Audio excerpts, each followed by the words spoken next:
Everyone, আসসালামু আলাইকুম। আমার নতুন আরেকটা ভিডিওতে আপনাদের সবাইকে স্বাগতম। তো আজকে আমি আপনাদের সাথে শেয়ার করব আমাদের গ্রামে জন্ডিস রোগের চিকিৎসাগুলো কিভাবে করা হয়। তো আমার মেয়েটা অনেক বেশি অসুস্থ।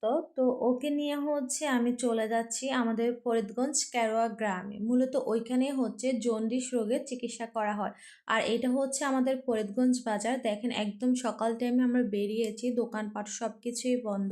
আর কেরোয়া গ্রামে এই জন্ডিস রোগের চিকিৎসা কিন্তু অনেক আগ থেকেই করা হয়। একদম আমরা ছোটবেলা থেকেই দেখে আসছি যে এইখানে জন্ডিস রোগের চিকিৎসা করা হয়। আমার মনে আছে আমি যখন ছোট ছিলাম তখন আমার আম্মু আমাকে এখানে নিয়ে আসছিল। আর এখন আমি আমার মেয়েকে নিয়ে যাচ্ছি। তবে আলহামদুলিল্লাহ আমরা অবশ্যই এটার উপকার পেয়েছি। তবে আজকে আমরা যেখানে গিয়েছি সেটা একটা নতুন আরেকটা জায়গায়।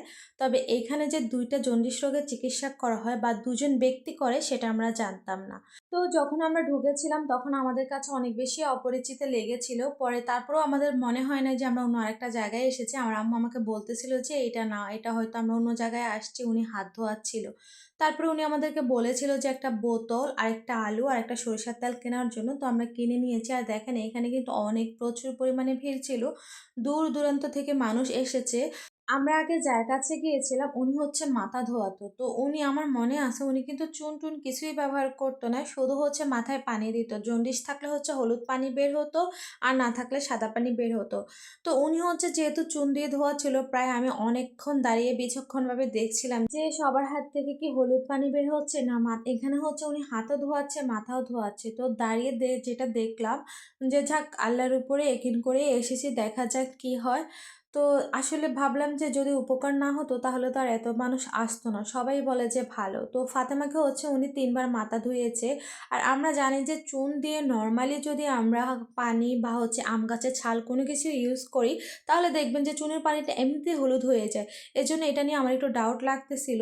পরে দেখলাম যে যাদের জন্ডিস নেই তাদের সাদা পানি বের হচ্ছে, আর যাদের জন্ডিস তাদের হলুদ পানি বের হচ্ছে।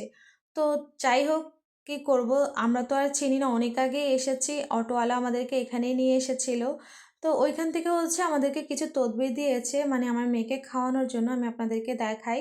এটা কালো কি কাচন পানি না কি পানি বলে আমার সঠিক মনে নাই। এই পানিটা ২ দিনের মধ্যে শেষ করতে হবে। আর এটা তো আমার ফাতেমা খাওয়ার পরে একটু পর পরে আমাকে বলতেছিল আম্মু আমার ক্ষুধা লাগছে, আমাকে কিছু খেতে দাও। মানে একদম মানে পাগল হয়ে গেছি ওর এই কথাগুলো শুনতে শুনতে। তো তারপরে এখানে ৭ টা কাগজ দিয়েছিল, মানে পানিতে ওকে ভিজিয়ে খাওয়ানোর জন্য। একটা সরিষার তেলের বোতল, তারপরে আলু, তারপরে আরেকটা কাগজ মুড়িয়ে দিয়েছিল। বলেছিল যে এই লেখাটা যাতে আমি আমার মেয়ের বালিশের নিচে রাখি।